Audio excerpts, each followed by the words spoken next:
ইসলাম প্রিয় তৌহিদি জনতা, পর্দার অন্তরালের সতী সাধবী মা ও বোনেরা, আপনারা কেমন আছেন? মাশাআল্লাহ, আপনি কেমন আছেন? আলহামদুলিল্লাহ, আমিও ভালো আছি। আল্লাহ তাআলা আমাদের সকলকে ভালো রাখুন, সুস্থ রাখুন, ঈমানের সাথে রাখুন, বলুন আমিন। যারা দাঁড়িয়ে আছেন তারা বসলে একটু সুন্দর বেশি লাগতো না? ওয়াজ 1 ঘন্টা করব নাকি আরো একটু বেশি করব? বেশি করব। এতক্ষণ দাঁড়িয়ে থাকবেন কেমনে? কষ্ট হবে তো, বসার তো জায়গা আছে। আপনারা যারা ফাঁকা রাখছেন তারা একটু যদি ফাঁকা জায়গা ফিল আপ করেন, যারা দাঁড়িয়ে আছেন তারা যদি বসার চেষ্টা করেন।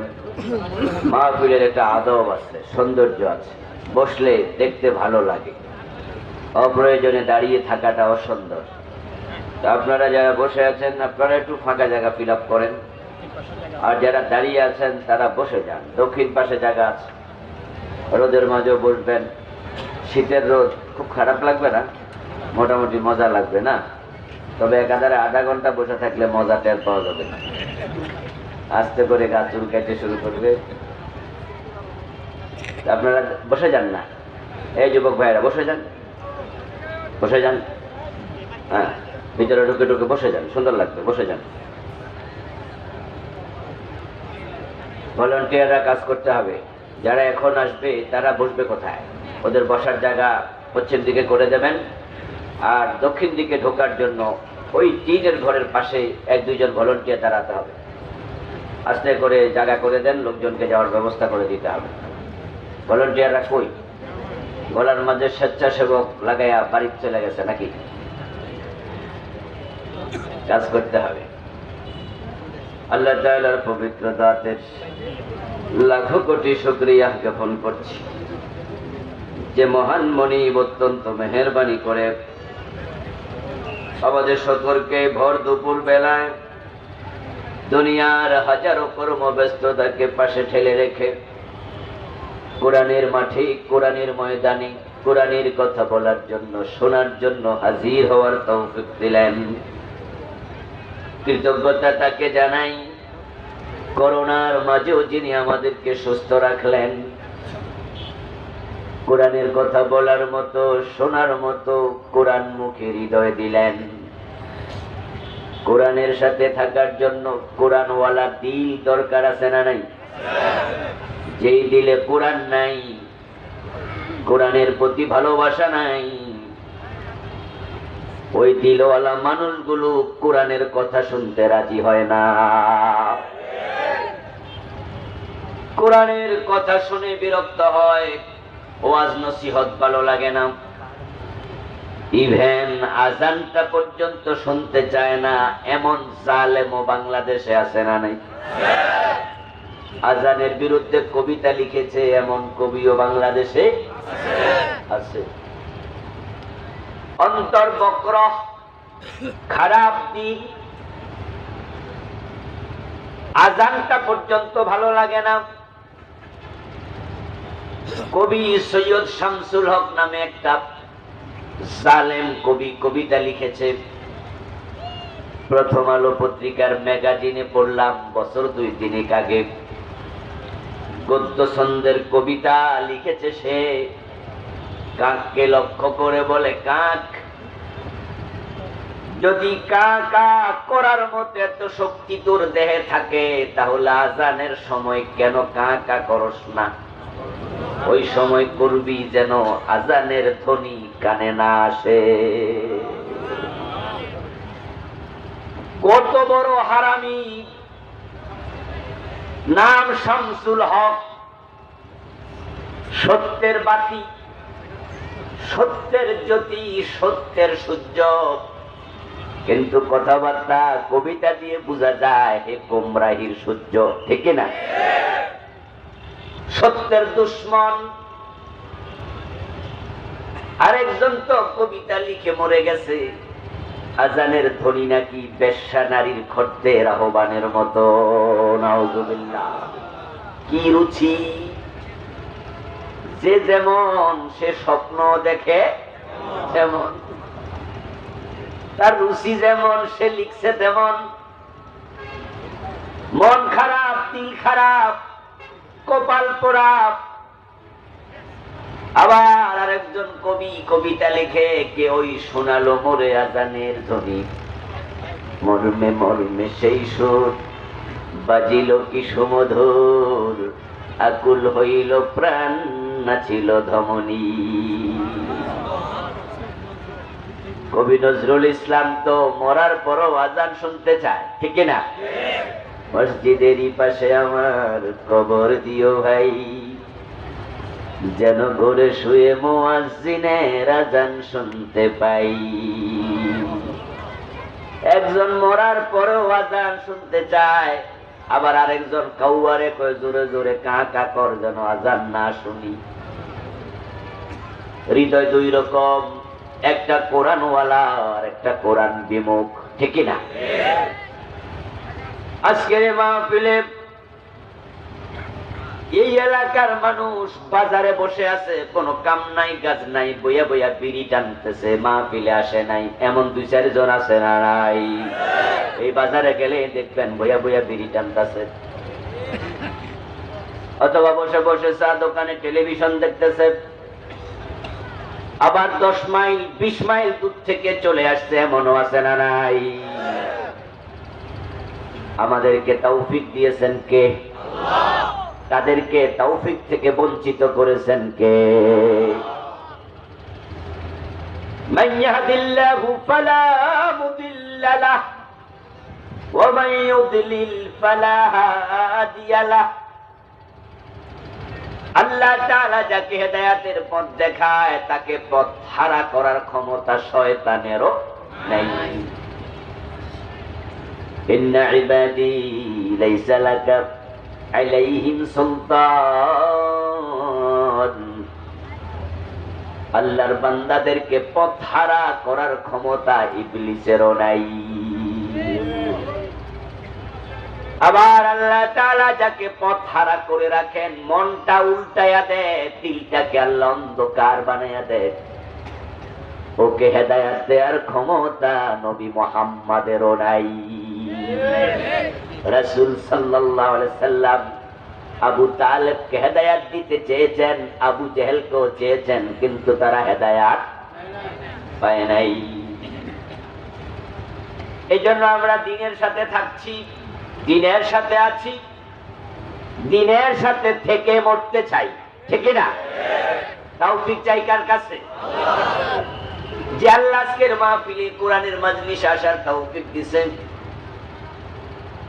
আমরা সুবিধার জন্য আসতে চাই না, হুজুরের চেহারা কেমন সেজন্য আসতে চাই না, মানুষের ভাবা পাওয়ার জন্য নয়, টাকার জন্য, পয়সার জন্য নয়, আমরা দুনিয়ার কোন লোভে নয়, আমরা আল্লাহর ভালোবাসার জন্য কোরআনের সাথে থাকতে চাই। লা ইন শাকারতুম লাযীদান্নাকুম। যে নিয়ামত আল্লাহ দিয়েছে তা আল্লাহ যেন কেড়ে না নেয়, তাই আমরা আল্লাহর কাছে নিয়ামত আরো প্রবৃদ্ধি চাই। আলোচনা শুরুতে সেজন্যই আল্লাহর কৃতজ্ঞতা জানাবো, শুকরিয়া জানাবো, মন প্রাণ উজাড় করে অন্তরের সবটুকু শ্রদ্ধা ভালোবাসা দিয়ে আমাদের মনিব তৌফিক দাতা আল্লাহ তাআলাকে একটাবার ধন্যবাদ জানাই। সবাই মিলে কালিমাতুশ শুকর পড়ি, আলহামদুলিল্লাহ। দরুদ ও সালাম বিশ্ব নবী সাইয়্যিদুল মুরসালিন, ইমামুনা কুদওয়াতুনা, হাবিবুনা উসওয়াতুনা, সনদুনা তাবিবু কুলুবিনা, মুহাম্মাদুর রাসূলুল্লাহ সাল্লাল্লাহু আলাইহি ওয়াসাল্লামের উপর সাহাবায়ে কেরাম ও শুহাদায়ে ইজামের আলা ইল্লিয়িন আল্লাহ তাআলার কাছে কামনা করছি, বলুন আমিন। সম্মানিত ভাইরা, আমি আপনাদের সম্মুখে পবিত্র কোরআন মাজিদ থেকে সূরাতুল যারিয়াতের 56, 57 এবং 58 নম্বর আয়াতে কারিমা 3টি তেলাওয়াত করেছি। বিশ্বনবীর পবিত্র মুখ অনুসৃত একখানা ছোট্ট হাদিসে নববী পাঠ করেছি। আল্লাহ তাআলা তৌফিক দান করলে এখান থেকে কিছু কথা বলবো। ওয়া মা তৌফিকি ইল্লা বিল্লাহ। আল্লাহ তাআলা বলছেন ওয়া খালাকতুল জিন্না ওয়াল ইনসা ইল্লা লিয়াবুদুন, আমি জিন এবং মানুষকে আমার ইবাদতের জন্যই বানিয়েছি।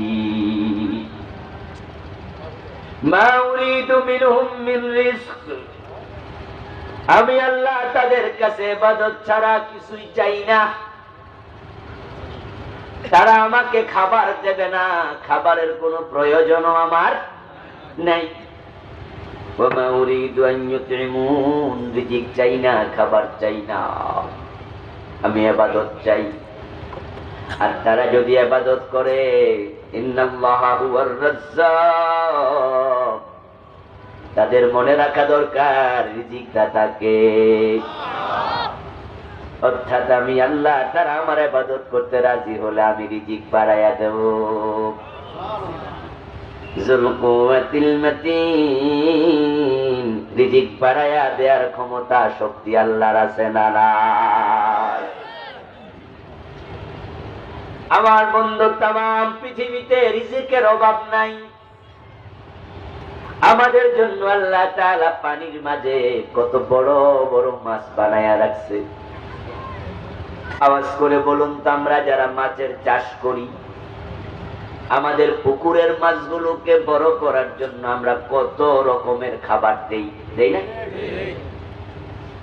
আমরা ঔষধ ব্যবহার করি, পানির মাঝে ঔষধ দেই, পানিতে যেন এমন কোন জীবাণু না থাকে যেটা দিয়ে মাছ মরে যায়, জীবাণুনাশক ঔষধ দেই। আমরা যারা এইভাবে মাছ চাষে অভিজ্ঞ, তাদের পরামর্শ নেই, কত রকমের খাবার দাবার মাছকে আমরা খেতে দেই। এরপরেও আওয়াজ করে বলুন তো, পুকুরের মাছ, চাষের মাছ বড় না সাগরের মাছ বড়? এবার বলুন তো, আমরা যে চেষ্টা করে যত্ন করে মাছ লালন পালন করতেছি, আমাদের চাষের মাছ বেশি না সাগরে মাছ বেশি? ওখানে খাবার দিচ্ছেন আপনারা কয়দিন? সাগরের মাঝে এমন মাছও আছে, এমন মাছ আছে যেই মাছ আমরা আজকে মাহফিলে যে কয়জন আসছি সবাই রে গিলে ফেলতে পারবে একসাথে, এমন বড় মাছও আছে না নাই? এক একটা নীল তিমি এক একদিন কয়েক টন খাবার খায়। কোটি কোটি মাছ তিনি সাগরে আমাদের রিজিকের ব্যবস্থা করে বানায়া রাখছেন। জমিনের উপরে কত রকমের ফল ফলাদি, এক একটা সিজন আসলে আমরা অবাক হই। আমের সিজনে কত রকমের আম, মানুষ কি নাম দিব নামটাও খুঁজে পায় না, তাই এমন নাম দেয় ল্যাংরা, কোরা, কানা। ল্যাংরা আম, পাবলিক ল্যাংরা।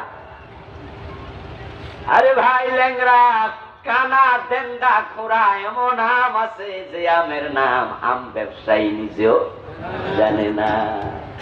এই ভাই, এটা কি আম? উত্তরবঙ্গ থেকে আনছি, শুধু নেন, নাম টাম জানি না। এখন বড় সিজন, বাজারে গেলে দেখবেন কিছু বড়ই আছে গোল, কিছু আছে তেসরা, কিছু কোনাওয়ালা, কত রকমের বড় আল্লাহ বানাইছে। পেয়ারা দেখলে দেখবেন কিছু লাল, কিছু সাদা। আবার বন্ধু, কত রকমের পেয়ারা আল্লাহ বানাইছে। আল্লাহ তামাম দুনিয়া রিজিক দিয়া ভরায়া রাখছে। ওই রিজিক আল্লাহ তামাম মাখলুককে দিচ্ছেন। এক একটা হাতি একদিন কি পরিমাণ খায়, এক একটা বাঘ কি পরিমাণ খায়। ওই হাতি জঙ্গল থেকে ধরে চিড়িয়াখানায় আনলো, কয়দিন পরে আস্তে আস্তে চিকন হতে থাকে।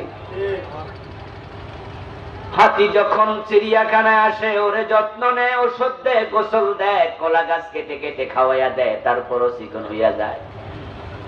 জঙ্গলের বাঘ ধরে চিড়িয়াখানায় আনে, প্রতিদিন জবাই করে করে খাসির মাংস, গরুর মাংস খাওয়াচ্ছে, তারপরও চিকন হইয়া যায়। কিন্তু জঙ্গলে যখন ছিল, নাদুস নুদুস ছিল, ওই জঙ্গলে তার রিজিকের ব্যবস্থা করেছে কে?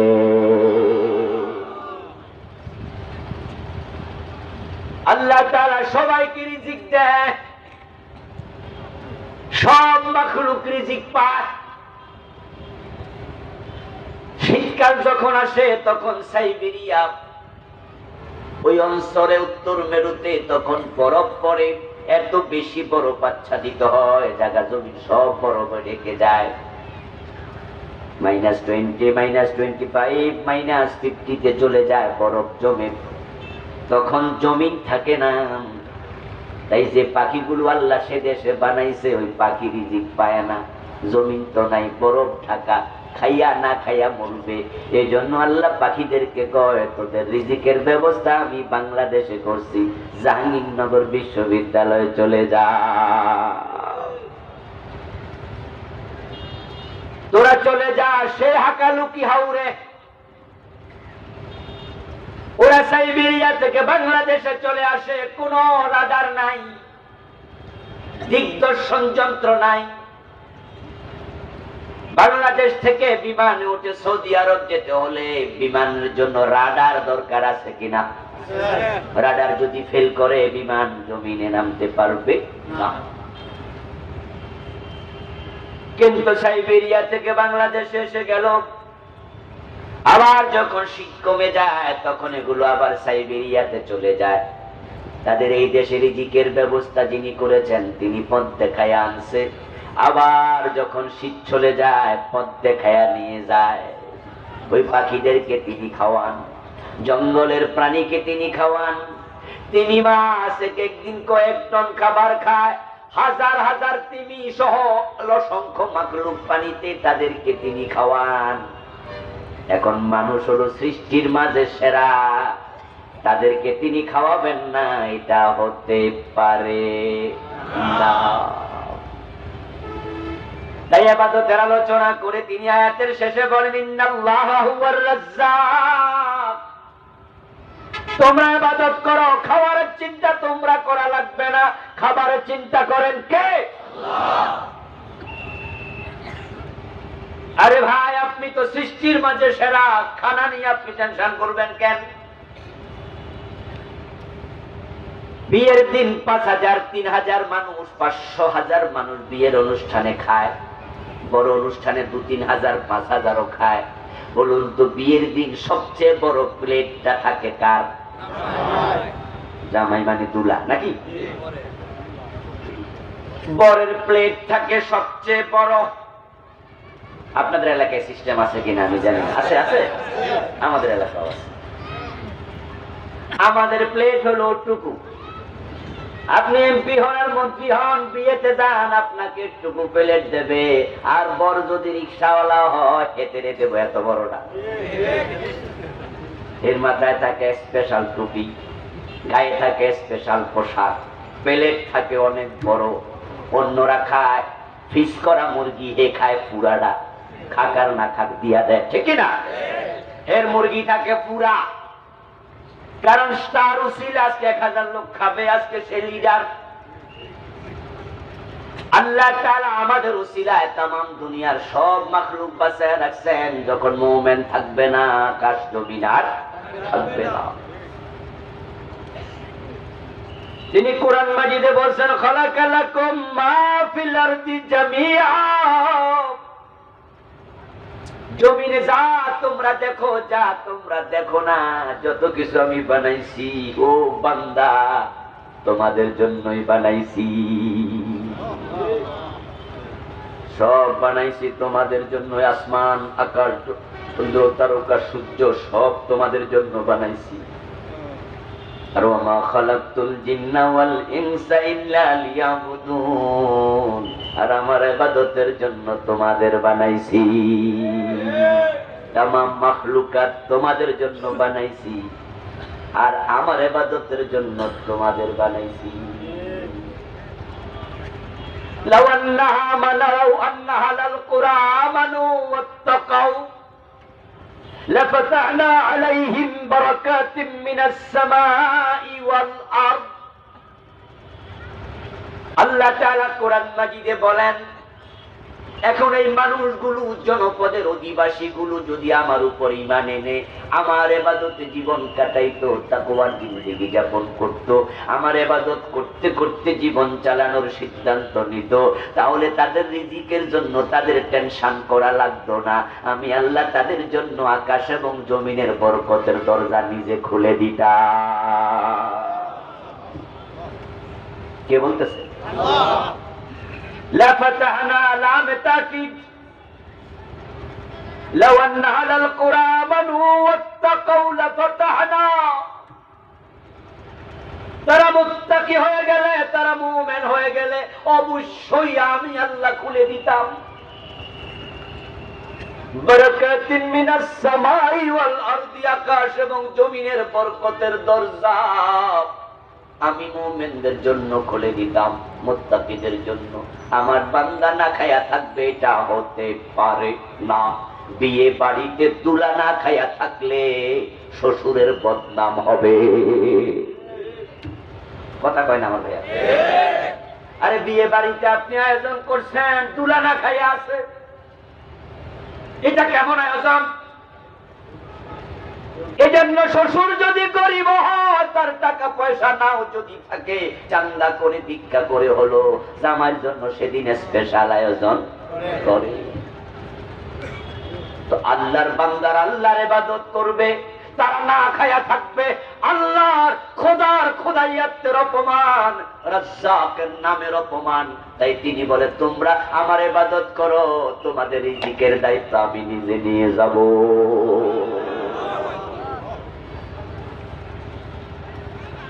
এখন আমরা রিজিকের কারণে তো আজকে ইবাদত থেকে দূরে, নামাজ পড়ার সময় নাই, ব্যবসা নিয়ে ব্যস্ত, নামাজ পড়ার সময় নাই, চাকরি নিয়ে ব্যস্ত, নামাজ পড়ার সময় নাই, কৃষি কাজ নিয়ে ব্যস্ত। এমন ব্যবসায়ী, এমন চাকরিওয়ালা, এমন কৃষক বাংলাদেশে আছে না? না, হাল চাষ করতে করতে জোহরের সময়টা শেষ, ধান গাছ রোয়া লাগাইতে লাগাইতে আসর পর্যন্ত শেষ। মানুষ সবে কদরের রাতে পাগল হয়ে আল্লাহরে খোঁজে, মসজিদে ইতিকাফে বসে যায়, উমরা করার জন্য কাবায় চলে যায়। আর আপনাদের পোলের ঘাট কিশোরগঞ্জ সদরে দেখবেন রমজানের শেষ দশকে এই কদরের রাতেও একদল লোক দোকানদারি করতেছে। তারা বিদুরের কথা, তাহাজ্জুদ দূরের কথা, ওই মানুষগুলো এশারের নামাজটাও পড়ে নাই। রিজিকের জন্য পাগল হয়ে গেছে, রিজিকের জন্য হারাম খায়, সুদে টাকা লাগা, ব্যবসায় বড় লোক হওয়া লাগবে, তাই ওজনে কম দিয়া বড় লোক হইতে চায়, জিততে চায় মানুষ ঠকাইয়া। এমন ব্যবসায়ী আছে না? নাই। মালে বেজাল দিয়া 2 নাম্বারটারে 1 নাম্বার বইলা চালাইয়া দেয়, এমন ব্যবসায়ী নাই। ওজনে কম দেয় এমন ব্যবসায়ী নাই। থাকুক গা অন্য জেলায়, কিশোরগঞ্জে নাই, ফুলের ঘাটে নাই। কেমনে মানুষ ঠকায় আমি বড় লোক হবো, আমার রিজিক বাড়ানো লাগবে। ওরে বুঝমন, ও পাগলা, তুই কেন বুঝলি না? রিজিকের মালিক তুই না, রিজিকের মালিক রাজ্জাক। মানুষ যদি আল্লাহমুখী হয়ে যায়, আল্লাহ বলেন তার বারাকাতের জন্য আমি দরজা খুলে দেব আকাশ এবং জমিনের। আল্লাহর ওয়াদা একেবারেই সত্য, আল্লাহ কখনো ওয়াদা লঙ্ঘন করে না। আপনি দেখেন বন্ধু, মধ্যপ্রাচ্যের দিকে তাকান আর ইউরোপ আমেরিকার দিকে তাকান।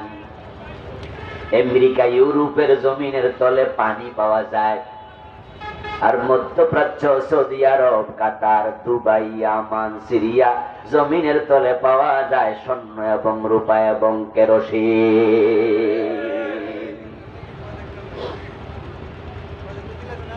আরব বিশ্বের জমিন খুললে স্বর্ণের খনি পাওয়া যায়, রূপার খনি পাওয়া যায়, তেলের খনি পাওয়া যায়। কারণ মুসলমান যত তাম দুনিয়ায় পার্সেন্টেজ করলে আমরা দেখতে পাবো আমেরিকায় মুসলমানের সংখ্যা 1%, আর আরব বিশ্বের দিকে তাকান, সৌদি আরব, দুবাই, কাতার, সেখানে মুসলমানের সংখ্যা 98, 99, 95। তো যেখানে ঈমানওয়ালা বেশি, আল্লাহর ওয়াদা, আমি জমিনের বারাকাতের দরজা খুলে দিছি। মুসলমানরা ঠকেছে, ইউরোপ উন্নত হয়ে গেছে, আমেরিকা উন্নত হয়েছে ব্যবস্থাপনার কারণে।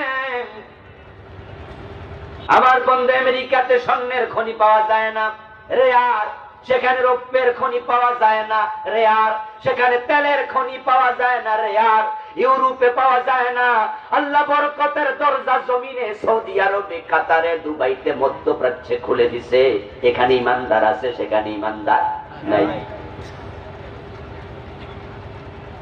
কিন্তু আমাদের অব্যবস্থাপনার কারণে তারা আজকে ধনী, কারণ তাদের ব্যবস্থাপনা ভালো। আমাদেরকে আল্লাহ তাআলা এমন সমৃদ্ধ করছে। মুসলমান, তোমরা যদি একটু সিস্টেম মতো চালাইতে পারতা দুনিয়াটা, তাহলে পৃথিবী তোমাদের হাতের তালুতে ছিল এক সময়, এখনো আবার ফিরে আসবে। আমরা মাইর খাওয়া লাগতো না। আমরা মুসলমান, আমাদেরকে মাইর দেবে কোন সাহসে? আপনার ব্যাংকের ম্যানেজার, ব্যাংকের এমডি, তার সিগনেচারে আপনার বেতন হয়। এখন আপনি সেখানে যদি কর্মচারী হয়ে যান, এমডির সাথে বেয়াদবি করলে সিগনেচার হবে না, বেতনও নেই। তাই এমডির পিঠের নিচে আপনার হাত পড়ে আছে। উনি যদি পিঠটা শক্ত করে ধরে রাখে, আপনার হাত আটকা, আপনি চলতে পারবেন না। তাই উনার সাথে আপনি তেল মালিশ করে চলিয়েন। জি বস, জি হুজুর, স্যার স্যার স্যার স্যার করেন, তাহলে আপনি ভালো থাকবেন। উনার সিগনেচারে বেতন পাবেন। উনি মালিক পক্ষ, আপনি কর্মচারী। উনি অফিসার, আপনি তার অধীনস্থ। উনার সাথে আপনি ভালো ব্যবহার করতে আপনি বাধ্য, না হয় ট্রান্সফার হবে, বেতন আটকা পড়বে। বেয়াদবি করলে শোকজ খাওয়া লাগবে। মুসলমান কাল্লা বসের জায়গায় রেখেছে, আল্লাহ এমডির জায়গায় রেখেছে, মালিক পক্ষ বানাইছে। মুসলমানরা যদি কালকে ঘোষণা দেয়, ইউরোপ আমেরিকা বেয়াদবি বন্ধ করে দাও, না হয় আমরা তেল দেব না, তেল দেব না। মুসলমান তেল বন্ধ করে দিলে 6 মাসের ব্যবধানে আমেরিকা ইউরোপের আকাশে তাদের বিমান উঠবে না।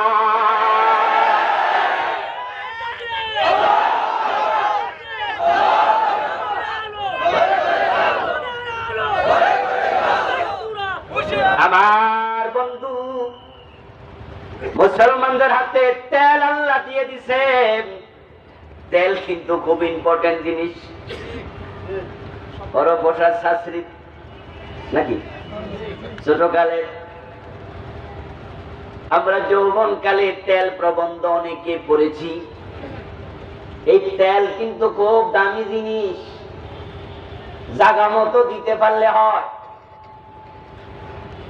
কিন্তু ঝামেলা হয়েছে, তৈল বাজ হওয়া যাবে না। তৈল বাজ কি ভালো জিনিস নয়। তৈলের ভালো ব্যবহার জানতে হবে। তৈল বাজ হওয়া ভালো নয়।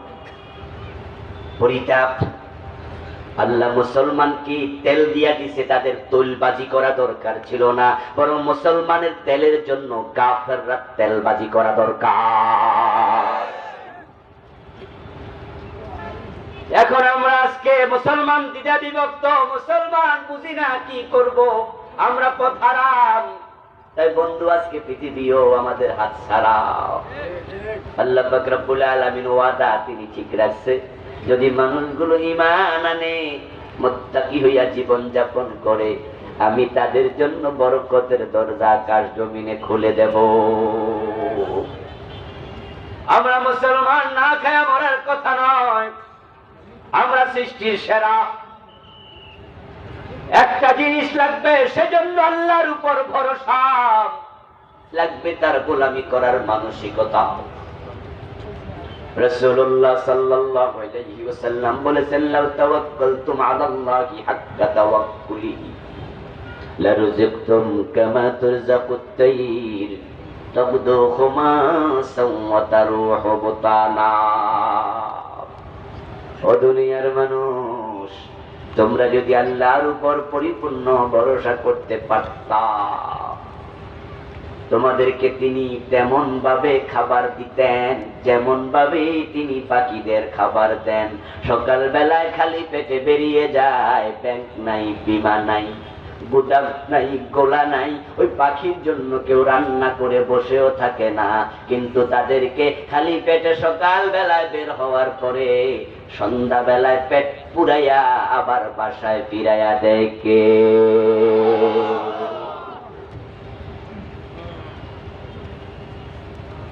আপনাদের যাদের বাড়িতে ফালা কবুতর আছে, সকাল বেলা ছেড়ে দিয়েন, কবুতর বেরিয়ে গেছে, সন্ধ্যা বেলা আসলে দইরা দেখেন পেট খালি না ভরা? কথা কই না, খালি না ভরা?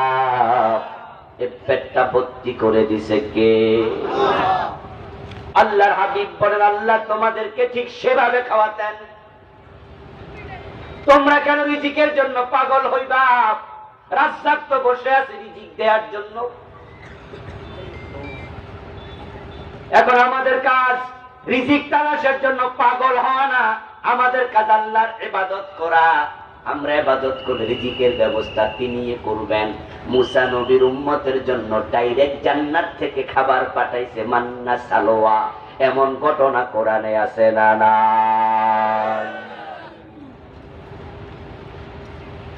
মান্না এবং সালোয়া, আল্লাহ জান্নাতি খাবার পাঠাইছে বছরের পর বছর। সকালবেলা ঘুম থেকে উঠে তারা দেখতে পেত জমিনের মাঝে মান্না সালোয়া জান্নাতি খাবার প্রস্তুত। ঈসা আলাইহিস সালামের উম্মত দাবি করছিল, আমরা মান্না সালোয়ার মতো জান্নাতি খাবার চাই। তাদের জন্য আল্লাহ তাআলা মায়দা পাঠাইছে। একটা সূরার নামে আছে সূরাতুল মায়দা। আল্লাহ তাআলা দস্তরখান ভর্তি করে খাবার জান্নাত থেকে ঈসা নবীর উম্মতের জন্য পাঠাইছে। আল্লাহ যদি জান্নাত থেকে মান্না সালোয়া পাঠাতে পারে, মায়দা পাঠাতে পারে, আপনি আমি মায়ের পেটে ছিলাম, মায়ের পেটে আমরা না খাইয়া মরছি, খাওয়াইছে কে? আপনার মুখটা বন্ধ ছিল, মায়ের পেটে পানি থাকে, রক্ত মাখা পানির মাঝে আমরা ভাসতাম। আল্লাহ পানির মাঝে আপনাকে আমাকে ভাসায় রাখছে, আমরা যেন নড়াচড়ায় ব্যথা না পাই। মা যদি খাট থেকে লাফ দিয়া নিচে নামে, মা যদি রাতের বেলায় ঘুমের ঘরে কাজ হয়ে পড়েও যায়, আমরা পেটের ভিতরে ব্যথা পাই না। পড়সলি ব্যথা না দিলে ব্যথা লাগে না, কারণ আপনি পানির মাঝে ভাসমান, পানির মাঝে নড়েন, আপনার গায়ে টাচ লাগে নাই।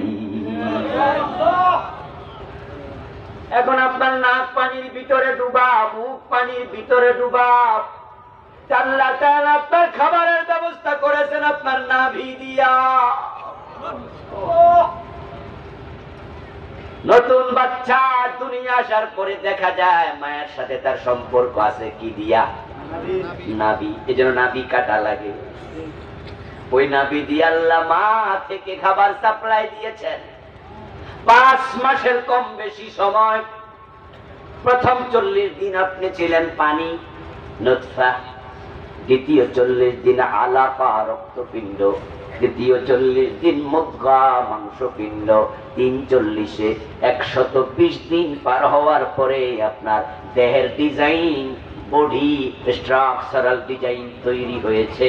আল্লাহ বলেন ফাকাসাউনাল ইজামা লাহমা, আমি ওই মাংসের ভিতরে হাড্ডি ঢুকাইয়া আবার চামড়া মাংস দিয়া হাড্ডি ডেকে মানুষ বানাইয়া দিয়েছি। তাবারাকাল্লাহু আহসানুল খালিকিন। আপনারে বানানোর পরে ডিজাইন যখন শেষ, পুতুলের অভাব তৈরি হলো, আল্লাহ এবার রূহের জগৎ থেকে আপনার রূহটা দুনিয়ায় পাঠালো। আপনার দেহের সাথে রূহ অ্যাটাচড হয়েছে, এখন আপনি নড়াচড়া শুরু করেছেন, আপনি এবার জিন্দা। এতদিন ছিলেন মৃত। এখন মায়ের পেটে জীবিত ছিলেন 4 মাস, 5 মাস, 6 মাস কম বেশি। জীবিত মানুষের খাবার লাগে, ওখানে আপনার বাবা খাবার দেয় নাই, আপনার মাও জানেন আপনি কেমনে খান। রাজ্জাক বলে আমি রিজিক দিয়েছি। তারপরে তুমি যখন দুনিয়া এসেছো, আমি তোমার মায়ের বুকে তোমার রিজিকের ব্যবস্থা তুমি দুনিয়া আসার আগে করে রাখছি। মায়ের পেটে বাচ্চা নাই, মায়ের বুকের মাঝে দুধের জোয়ারও নাই। যখনই বাচ্চাটা মায়ের পেটে আসছে, আস্তে আস্তে করে মায়ের বুকে দুধের জোয়ার তৈরি হচ্ছে। বাচ্চা যখন দুনিয়া আসছে, মায়ের বুকের মাঝে পূর্ণ দুধ। বাচ্চা যদি দুধ না খায়, মায়ের দুধে ব্যথা হতে শুরু করে। ওইটাকে চেপে চেপে দুধ ফেলে দিতে হয়, না হয় টান টান করে ব্যথা করে। আপনার খাবার আপনার মায়ের বুকে আল্লাহ জমা করে রাখছে। আপনার দাঁত তিনি দেন নাই, কারণ দুধ খাইতে দাঁতের প্রয়োজন নাই।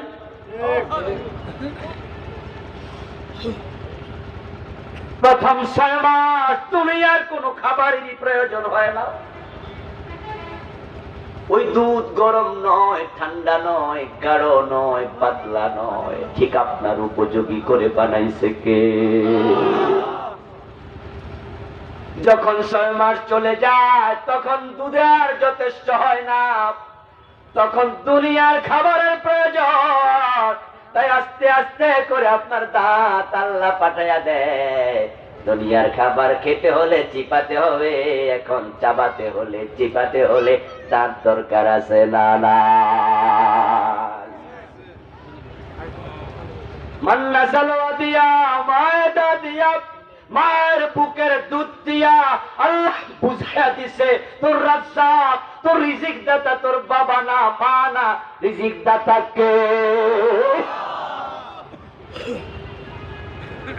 এবার আমি প্রশ্ন করতে চাই, 30, 40, 50 বছর দুনিয়াতে রাজ্জাক আল্লাহ রিজিক দিচ্ছেন, আমরা রিজিক খাচ্ছি। এখন মরার পরে আরেকটা জিন্দেগি আছে না নাই? ওই জীবনে রিজিকের দরকার আবারও আছে না নাই? এখানে আল্লাহ সবাই রে দেয়, ওখানে কিন্তু সবাই রে দেবে না। আলহামদুলিল্লাহি রাব্বিল আলামিন, আর রহমান আর রহিম। রব শব্দের পরে আসছে রহমান, তারপরে আসছে রহিম। আল্লাহর মূল পরিচয় হলো আল্লাহর পরে রব। আল্লাহ ইসমে জাত, আল্লাহ নিজের পরিচয় রব দিয়ে প্রকাশ করে। এজন্যই যখন রূহের জগতে আমরা ছিলাম, আমাদের সাথে আল্লাহর কিছু কথাবার্তা হয়েছিল, আল্লাহ নিজের পরিচয় উপস্থাপন করেছেন। সেদিন তিনি রূহের জগতে বলেছিলেন, আলাস্তু বিরাব্বিকুম, আমারে চিনো নাকি? আল্লাহ রূহগুলা বানায়া প্রশ্ন করতেছে, আমারে চিনো নাকি? আলাস্তু বিরাব্বিকুম, আমার পরিচয় জানো? আমি তোমাদের রব। আমি কি রব নই? আমরা জবাবে বলছি, বালা, হ্যাঁ আপনি আমাদের রব, আপনি লালনকারী, আপনি পালনকারী। আবার যখন আমরা দুনিয়া এসে গেছি, আল্লাহ আমাদের সাথে দুনিয়াতে পরিচিত হচ্ছেন। এখানেও তিনি কোরআন মাজিদের প্রথম সূরা সূরাতুল ফাতিহাতে নিজের পরিচয় দেন, আলহামদুলিল্লাহি রব্বিল আলামিন। সমস্ত প্রশংসা তার জন্য, ওই আল্লাহর জন্য যিনি হলেন জগতের রব। এই রবকে ওই রূহের জগতে তিনি ইন্না ফি যালিকা লাযিকরা লিমান কানা লাহু কলব। আল্লাহ বলে কোরআনের মাঝে আছে স্মরণ। আমি স্মরণ করাইয়া দিছি ওই মানুষকে যার অন্তর জীবিত। স্মরণ করা হয় সেই জিনিস, যেই জিনিস আগে জানতেন এখন হয়তো ভুলে গেছেন, যেটা আপনি মনেও জানেন না, জীবনেও শোনেন নাই, শিখেন নাই, জানেন নাই, এটা স্মরণ হয় না, এটা শিখানো হয়, ঠিক না? আপনি যা জানেন না আমি আপনার যদি জানাই, এটা হলো তালিম করা, শিখাইয়া দেওয়া। আর যেটা আপনি আগে জানতেন এখন হয়তো আপনার মনে নাই, এটা শিখানো না স্মরণ করানো? ইন্না ফি যালিকা লাযিকরা লিমান কানা লাহু কলব। তোমাদের যাদের দিল মরে নাই, দিল জিন্দা আছে, দিল পচে নাই, দিল ভালো আছে, দিল পচে গেছে, দিল নষ্ট হইয়া গেছে, এমন কিছু হারামি লোক আছে না নাই? ওদের জন্য কোরআনে কোনো সবক নাই।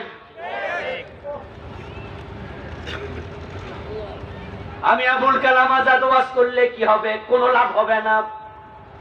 ওয়াযাক্কির ফাইন্নায যিকরা তানফাউল মুমিনিন। ও নবী, আপনি ওয়াজ করেন, জিকির দেন, উপদেশ দেন, স্মরণ করায়া দেন। যার ঈমান আছে তার জন্য এটা কাজে লাগবে, যার ঈমান নাই, কলব মরা, আপনি নবী ওয়াজ করেও লাভ হবে না। এই জন্য কলব যেন না মরে সাবধান থাকবেন। যার কলব পচে গেছে তার সব শেষ।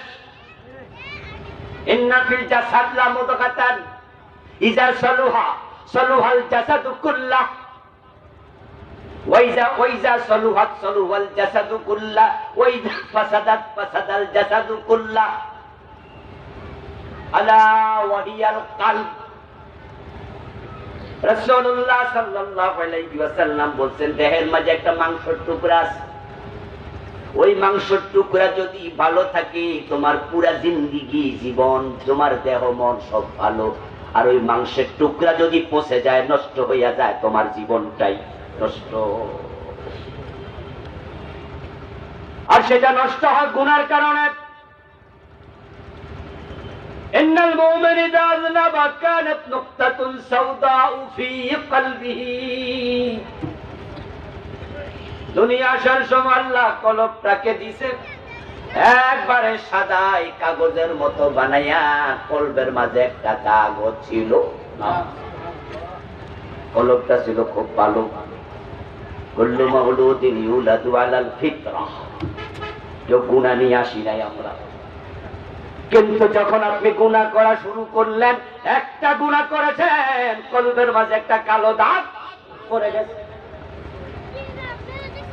এইভাবে আপনি গুনাহ প্রতিদিন করেন, নামাজ পড়েন না, মিশা কথা কোন, হারাম খান, মানুষ ঠকান, গীবত করেন, শিকায়াত করেন, গুনাহ করতে কলিজা কাঁপে না, যে তার সে গুনাহ করে, এমন কিছু জালেম আছে না নাই?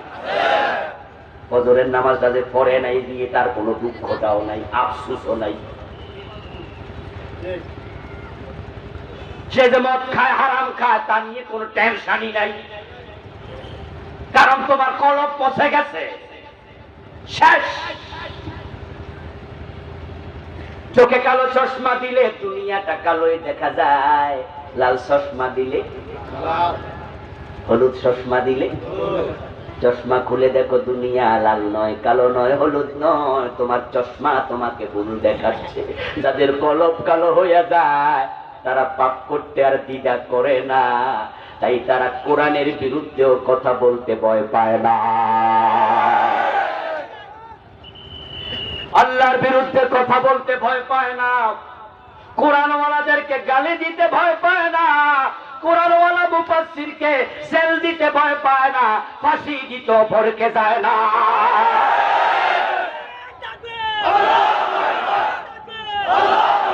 আমার বন্ধু, তাদের কলব পচে গেছে, পচে যাওয়ার কারণে ওই চোখে চশমা দিছে লাল, দুনিয়াটাও লাল। তাদের কলব পচে যাওয়ার কারণে তাদের কাছে অপরাধ তো অপরাধ মনে হয় না। এজন্য সাবধান থাকা লাগবে। বলতেছিলাম বন্ধু, আল্লাহ পাক রব্বুল আলামিন রিজিক দেবেন, আমাদের রিজিক নিয়ে টেনশন করার কারণ নাই। মায়ের পেট থেকে আপনি দুনিয়া আসলেন, উনি আপনাকে রিজিক দিয়ে বুঝাইছে আমি রিজিক দেব, টেনশন করিও না।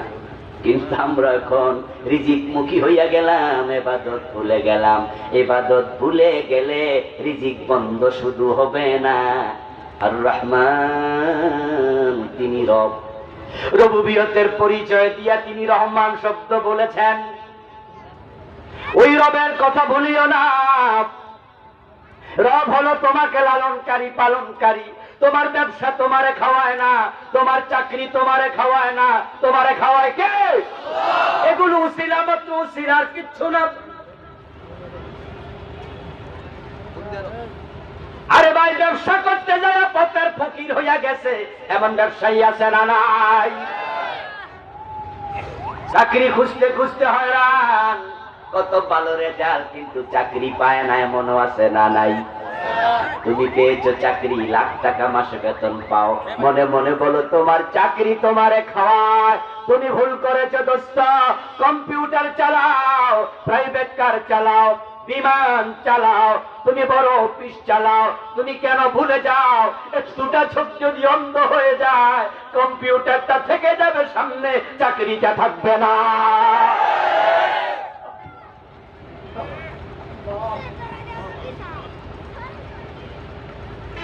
ওই দুইটা চোখ তোমার ম্যানেজার দেয় নাই, তোমার কোম্পানি দেয় নাই। যে হাত দিয়া গাড়ি ড্রাইভ করছো, বিমান চালাচ্ছ টিপে টিপে, কম্পিউটারে টিপ দিয়া ক্লিক করলে বিমান ওঠে, ক্লিক করলে বিমান নামে। তুমি ভাবছো আমি বিমানের পাইলট, 2.5 লাখ 5 লাখ 20 লাখ বেতন পাই, আমি চাকরি করে খাই। এ দুটা হাত যদি প্যারালাইজড হয়ে যায়, বিমানের জায়গা বিমান থাকবে, তোমার চাকরিটার নেই। এগুলো মাত্র উসিলা, উসিলা হাওয়ায় কে? ওই রাজ্জাকের রিজিক শুধু দুনিয়া নয়, আখেরাতে পাওয়া লাগবে। এখানে ঠকলো অসুবিধা নাই, কয়দিন আর ঠকবা, কিন্তু আখেরাতে ঠকলে এটা পোষাইতে পারবা না।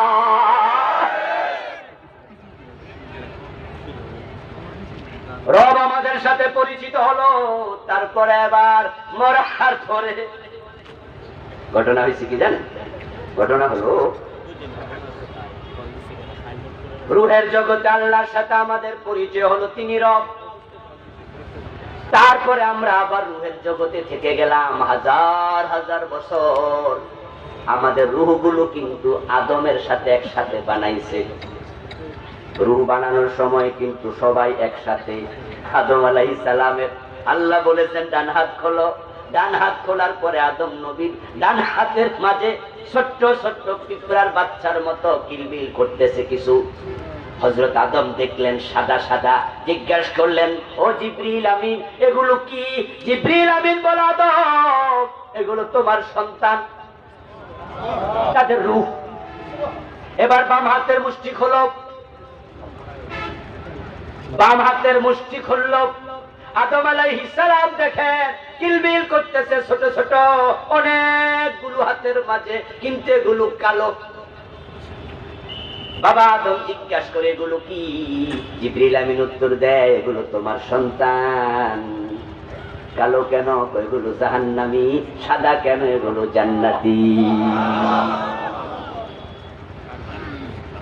রূহ বানায় ফেলছে একসাথে। দুনিয়া সার সিরিয়াল আছে। ওই রূহের জগতে আমরা অনেকদিন ছিলাম, তারপরে মায়ের পেটে ছিলাম, তারপরে দুনিয়া আসছি, তারপরে বড় হইছি। আস্তে আস্তে করে 8-10 বছর 12 বছরে বুঝ হইছে লম্বা পথ ফাড়ি দেওয়ার কারণে আল্লাহ যে রব এটা কেউ ভুলেও যাইতে পারে। তাই আল্লাহ কোরআনে কইন্না ফি যালিকা লাযিকরা, কোরআন পড়লে তোমার স্মরণ হবে তোমার রব আল্লাহ। আমি কোরআনের মাঝে স্মরণ করে দিয়েছি আলহামদুলিল্লাহি রাব্বিল আলামিন। তারপরে তুমি মরে যাইবা, এখানে থাকতে পারবা না। এখানে থাকতে চাইলেও থাকা যায়। প্রেসিডেন্ট জিল্লুর রহমান থাকতে পারে নাই। ও কিশোরগঞ্জের মুসলমান, আপনারা বড় সৌভাগ্যবান।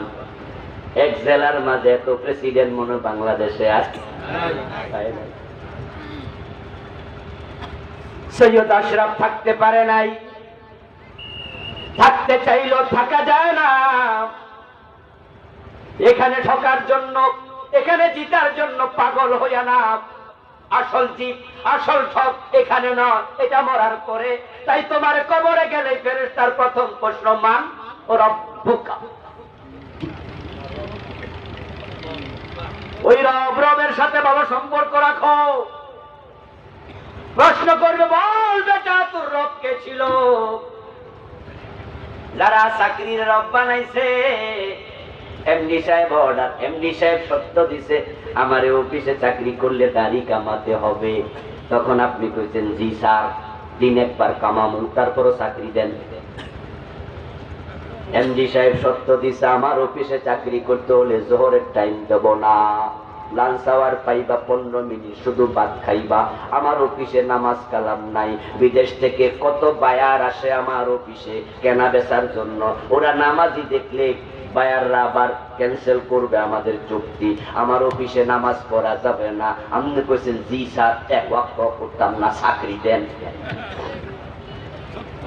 ইমান বিক্রি করে হলো চাকরি লাগবে, এমন কিছু জালেম আছে না নাই? তোমার চাকরিকে রব বানাইছো, তো ফেরেশতা জিজ্ঞেস করবে তোমার রব কে ছিল? তুমি আল্লাহরে কেমনে কইবা? তুমি তো নামাজ পড়তা না, তুমি তো ইসলাম মানতা না। তোমার রব কে? আমার নেতা, আমার অমুকে চাকরি দিছে, তাই তার মিছিলে যাওয়া লাগবে, তারে ভোট দেয়া লাগবে।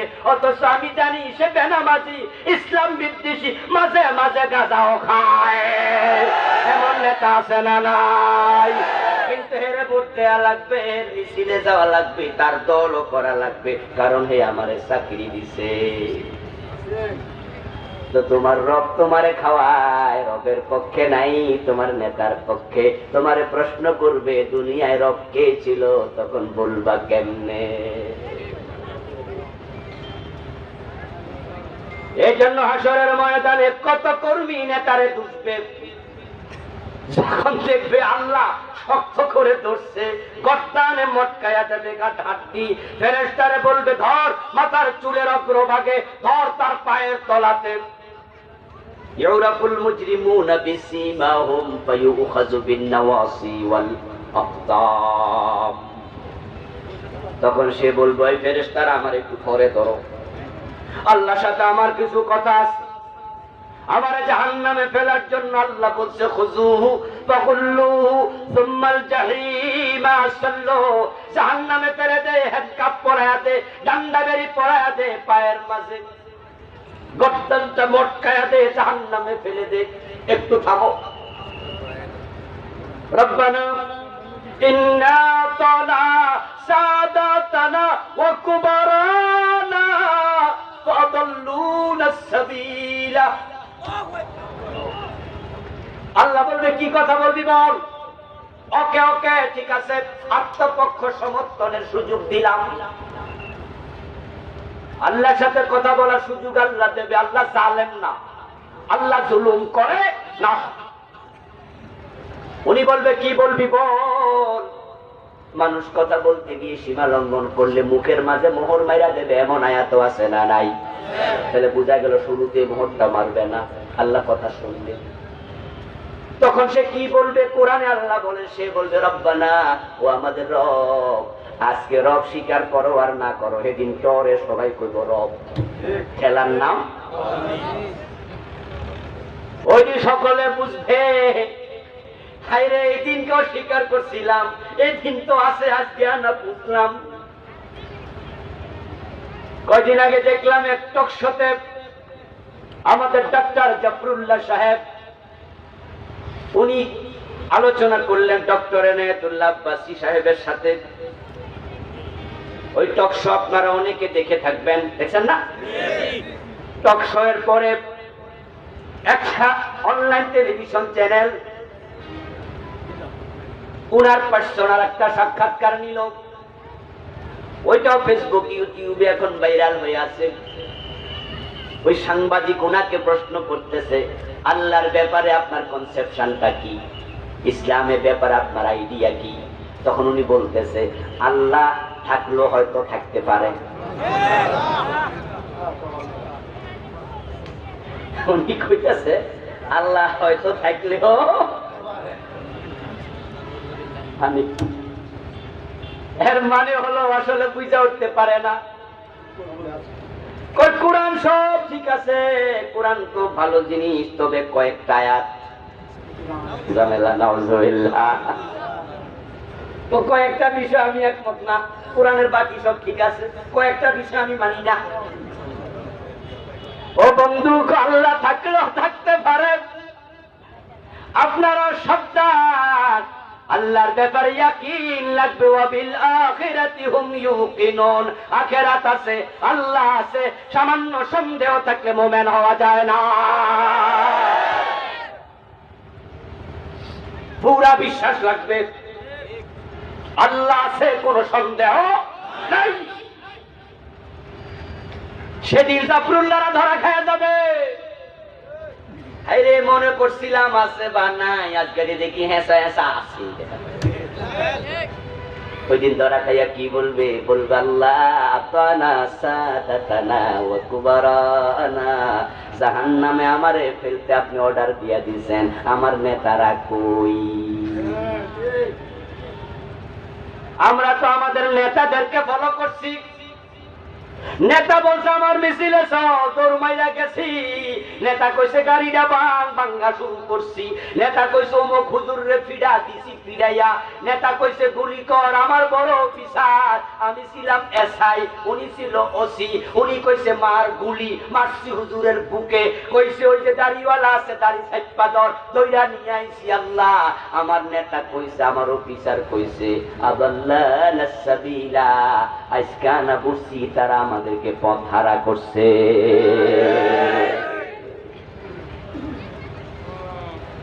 তোমার রব মানলে চাকরির খেতা কিলাইতা, যেই চাকরি করলে অন্যায় গুলি করা লাগে, যেই চাকরি করলে হারাম খাওয়া লাগে, যেই চাকরি করলে জুলুম করা লাগে, যেই চাকরি করলে বিনা দোষে মানুষ পিটানো লাগে, ওই চাকরি ছাইরা দিয়া প্রয়োজনে চা দোকানদারি করবা, মাছ বেচবা।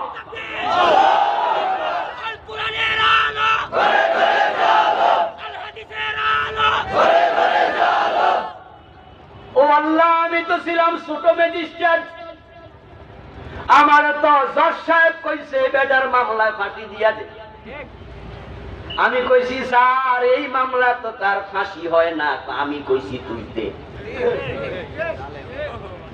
নেতা কইছে ফাঁসি দে, আমি দিছি। আরে ভাই, কোরআনে সব কত সুন্দর করে আল্লাহ বলে, তারা সেদিন বলবে রব্বানা, ও আমাদের রব, আতানা সাদাতানা, আমরা নেতাদেরকে মানছি, ওয়া কুবারানা, মুরব্বিদের কথা শুনছি, ফাদাল্লানা সাবিলা, তারা আমাদেরকে পথ হারা করছে, গুনাহগার বানায়া ছাড়ছে, জাহান্নামী বানাইছে, এখন আমারে জাহান্নামী দিবা, ঠিক আছে, আতিহিম দিফাইনি মিনাল আযাব, আমার ওই নেতারে আল্লাহ আমার সে দ্বিগুণ শাস্তি দেয়ার আবদার করছি, দরখাস্ত করছি, নেতারে ডাইকা আরো শক্ত কইরা ধরো। আতিহিম দিফাইনি মিনাল আযাব, দ্বিগুণ শাস্তি দাও।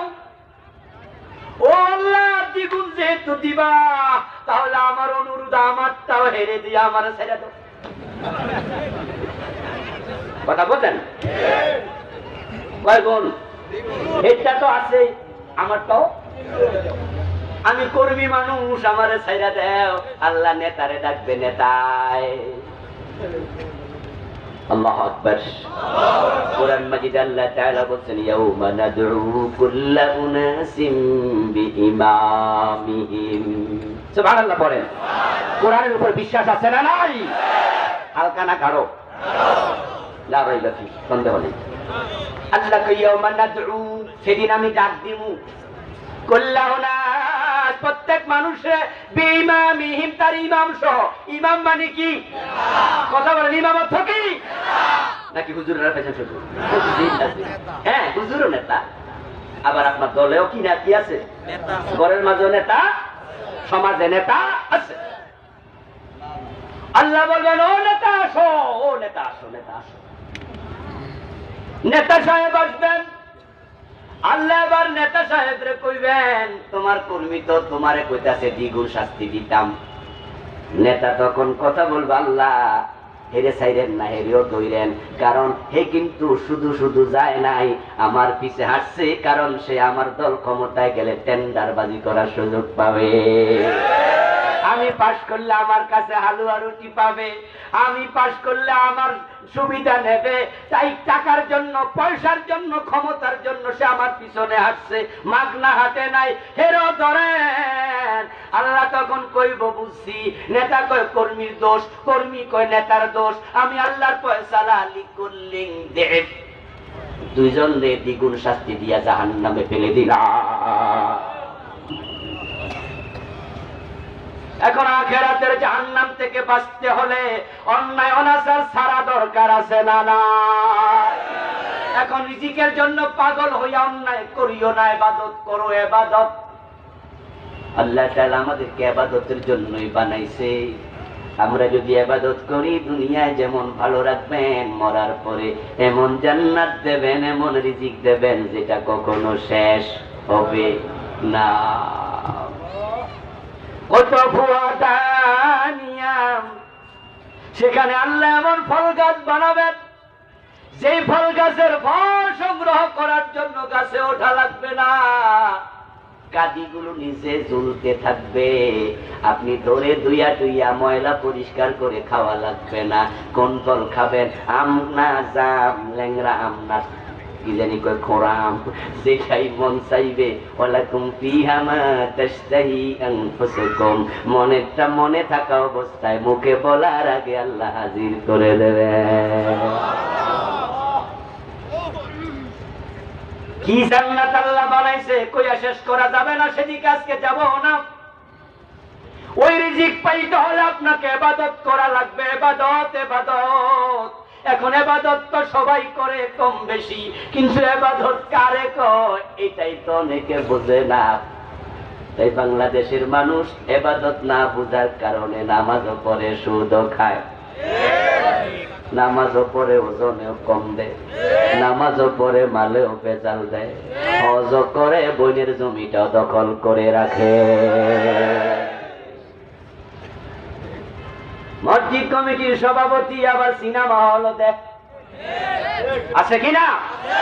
মসজিদের সেক্রেটারি সুদী ব্যাংকের এমডি হইয়া বসে আছে, সুদী ব্যাংকের মালিক, সুদী ব্যাংক চালায়, সুদ খাওয়া হারাম, সুদ দেয়া হারাম, সুদ লিখা হারাম, সুদের সাক্ষী টাকা হারাম, আর আপনি সিনেমা হলের মালিক, সুদী ব্যাংকের মালিক, আবার মসজিদের সভাপতি। মানেটা কি? ইবাদত বুঝেই না। এই যে আমার সামনে এখন হাজার হাজার মানুষ, আমরা সবাই ইবাদতের সাবজেক্টের ছাত্র, প্রত্যেকের জীবনের সিলেবাসে ইবাদত আছে না নাই? ইংরেজি সিলেবাসে যারা পড়ে, নাউন কাকে বলে, প্রোনাউন কাকে বলে, সবাই বলতে পারবে। আরবি সিলেবাসে যারা পড়ে, এসএম কারে কয়, হরফ কারে কয়, ফেল কারে কয়, তারা সবাই জানবে, কারণ তার সিলেবাসের পড়া তো এটাই। আপনি আরবি সিলেবাসে পড়েছেন, আপনি নাউন সরফ পড়ার কারণে এসএম ফেল কারে কয় জানবেন, গায়রে মুনসারফ আপনি জানবেন। ইংরেজি সিলেবাসে পড়ছেন, পার্টস অফ স্পিচ জানবেন, নাউন প্রোনাউন কারে কয় জানবেন, এটাই তো স্বাভাবিক। এখন যাদের সিলেবাসে ইবাদত আছে, ইবাদত কারে কয় এটা জানা দরকার আছে না নাই? এখানে হাজার হাজার মানুষ, 2-4 জন দইরা নিয়ে যদি আলাদা কইরা কাগজ দিয়া কই ইবাদত কারে কয় লেখা দেন, সবাই লিখতে পারবো নি? যদি লেখেও সবাই উত্তর একরকম হবে, এক একজনের উত্তর একরকম। আমরা অধিকাংশ মানুষ মনে করি নামাজ, রোজা, হজ, যাকাত এগুলো ইবাদত, এগুলো ভুল কথা। নামাজ যদি ইবাদত হতো, সূর্য ওঠার সময় পড়লেও সওয়াব হওয়ার কথা ছিল।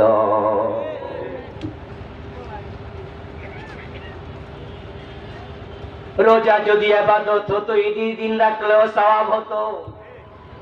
হজ যদি ইবাদত হতো, এই মাসে খালি আছে, এখন গেল হজ হয়ে যাইত। সূর্য ওঠার সময় ঘুম থেকে উঠে দেখলেন সূর্য ওঠে, এখন 6টা মনে হয় 37-এ সূর্য ওঠে, 35-37 না কত, 32, 6টা 32-এ ঘুম থেকে উঠছেন, জাগতে পারেন নাই, জেগে দেখেন 6টা 32। এখন নামাজ সূর্য ওঠার সময় পড়বেন না অপেক্ষা করবেন? সূর্য ওঠার সময় নামাজ পড়া জায়েজ না হারাম? পড়া যাবে না, ওয়েট করো সূর্যটা উঠুক। 22 মিনিট লাগবে সূর্য উঠতে কম বেশি। এখন 22 মিনিট 18 মিনিট অপেক্ষা করে নামাজ পড়ো, ইবাদত হবে না। যদি তখন নামাজটা পড়ো, উল্টা কবিরা গুনাহ হয়ে যাবে। কারণ রাসূল বলছেন নামাজ তখন পড়িও না। তাহলে আপনার নামাজ পড়া ইবাদত নাকি আপনার রাসূলের অর্ডার মানার নাম ইবাদত? ঈদের দিন আপনি রোজা রাখলে সওয়াব হবে না গুনাহ হবে? তো রোজার নাম ইবাদত কেমনে? গুনাহ হলো কেন? ইবাদত হইলে রাসূল মানা করছে, তাই ঈদের দিন রাখা যাবে না। তাহলে বোঝা গেল রাসূল এবং আল্লাহর অর্ডার মানার নাম ইবাদত।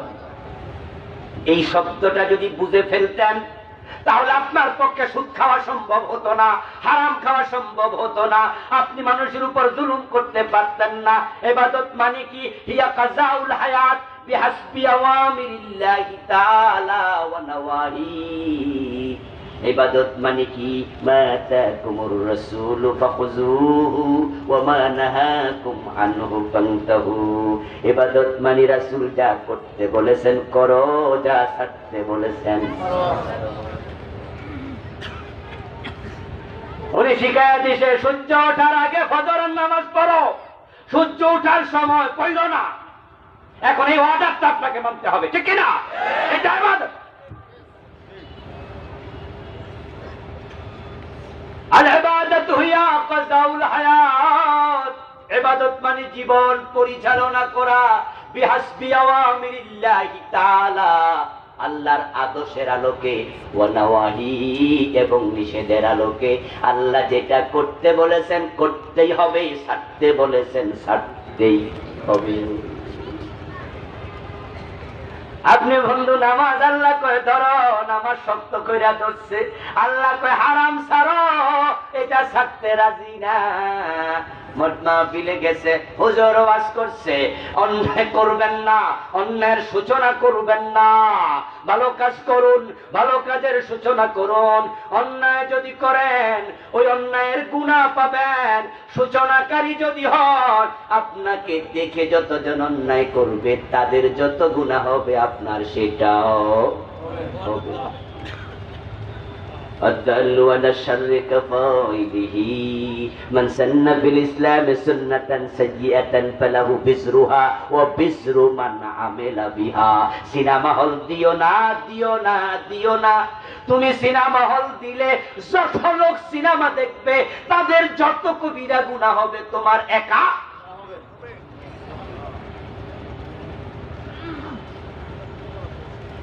একদিন সিনেমা হলে 3-4 বার সিনেমা চালানো হয়। এটারে জানি কি কয়? শো মানে প্রদর্শন, দেখানো, ইংরেজিতে শো। একটা সিনেমা হলে 3-4 বার সিনেমা দেখায়। একটা শোতে 300 লোক সিনেমা যদি দেখে, 4 বারে 3 4 1200 দেখবে। 3 ঘন্টা লম্বা সিনেমা, প্রতি মুহূর্তে কবিরা গুনাহ, ঠিক না? সেকেন্ডে সেকেন্ডে কবিরা গুনাহ।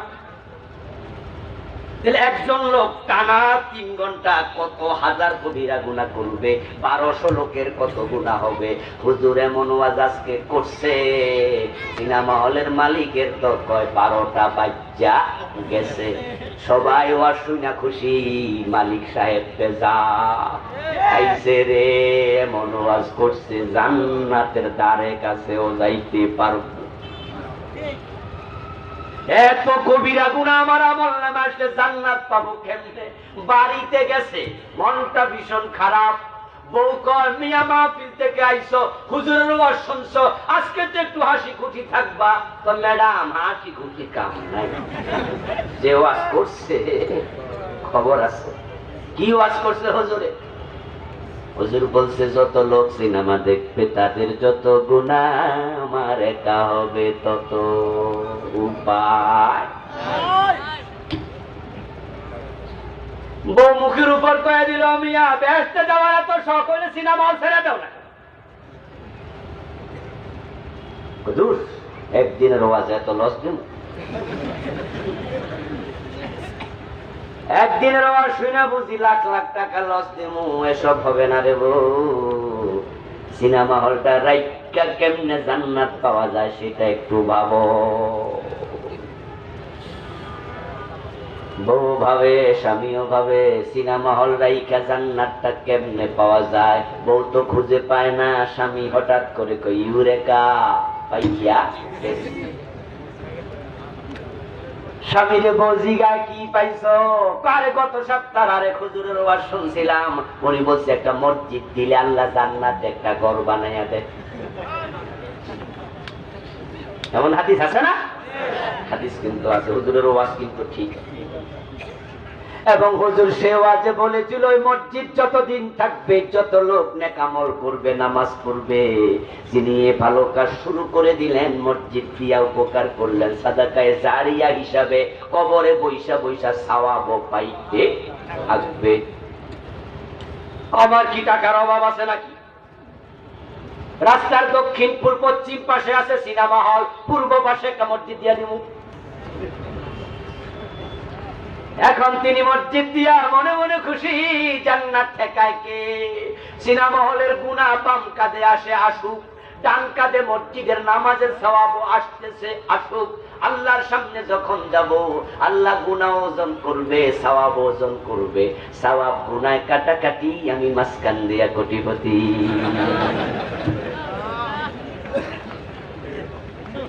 জান্নাত ঠেকায় কে? বসার জায়গা নাই, কিছু করার নাই, ডিস্টার্ব করুন। সওয়াব গুনাহ কাটাকাটি, আমি মাঝখান দিয়া কোটিপতি। নামাজও ছাড়ে না, হারামও ছাড়ে না, এই জাতীয় লোকদের এই ধান্দাবাজির চিন্তা আছে না নাই? হুজুর কয় মসজিদ নতুন হবে, এই ভাই টাইলস লাগবে, কে দেবেন?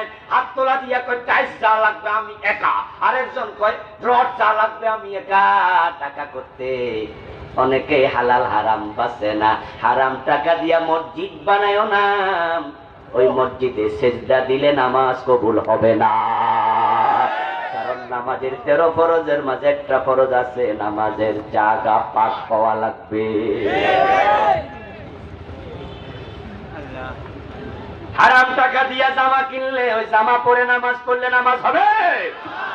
من اشترى ثوبا بعشرة دراهم فيه درهم حرام لم يقبل الله له صلاته ما دام عليه। 1000 টাকা দিয়া 100 টাকা দিয়া কাপড় কিনেছো ভাই, 1 টাকা হারাম যদি ঢুকে যায়, ওই কাপড় পরে যতই নামাজ পড়ো, নাপাক কাপড়ে নামাজ হবে না। তহারাতে জাহিরি শুধু তহারাত নয়, তহারাতে বাতিনিও তহারাতের অংশ বটে। মসজিদে হারাম টাকা দিয়া টাইলস কিনিও না। মক্কার কাফেররা যখন বিশ্ব নবী বয়স যখন 35, কোন কোন মুহাদ্দিস বলেছেন 33, নবুয়তের 5-7 বছর আগে যখন কাবা নতুন করে বানাইলো, তখন মক্কার কাফেররা সিদ্ধান্ত নিছে টাকা পয়সা দেও, মসজিদের ইট কিনবো, কাবার বিল্ডিং বানাবো, কিন্তু হারাম টাকা দিও না, সুদের টাকা দিও না, মদের ব্যবসার টাকা দিও না, লুটতরাজের টাকা, চুরির ডাকাতির টাকা দিও না, আল্লাহর ঘরে হারাম টাকা দিও না, শুধু হালালটা দেও, কষ্ট করে অর্জন করো সেটা দেও। কাফেররা টাকা দিল, ইট কিনা হলো, কিন্তু কাবা শরীফের যে বিল্ডিংটা ইব্রাহিম আলাইহিস সালাম যেটার উপরে কাবা বানাইছে, ওই পুরাটা বানানোর মতো ইটের টাকা নাই। কাফেররা সিদ্ধান্ত নিছে ঘরের কিছু অংশ বাদ রাখো, বাকিটা বানাও। কাবা কিন্তু 4 কোণা বিশিষ্ট ছিল না। ইব্রাহিম আলাইহিস সালামের কাবা ছিল একটু এরকম করে সরাসরি এসে একটু গোলাকার টাইপের। হজ যারা করছেন তারা হাতিমে কাবা দেখছেন না? কাবার পাশে কিন্তু একটু ওয়াল আছে গোল করা এরকম, ওইটার নাম হাতিম, ওইটা কাবার অংশ। এটার মাঝে নামাজ পড়া, কাবার ভিতরে নামাজ পড়া একই কথা, এটা কাবার অংশ।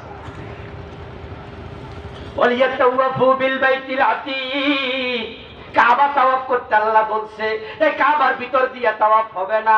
এই জন্য আমরা যারা তাওয়াফ করি হাতিমের বাহির দিয়া করা লাগে।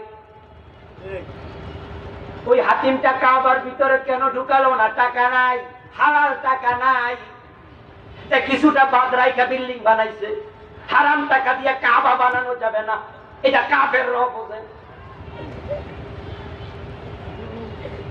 রাসূল সাল্লাল্লাহু আলাইহি ওয়াসাল্লাম যখন মক্কা বিজয় করলেন তখন তিনি মা আয়েশাকে বলেছে, আয়েশা আমার মন চায় আমি কাবাটা ভেঙে ইব্রাহিমের ব্যানার উপরে বানাই।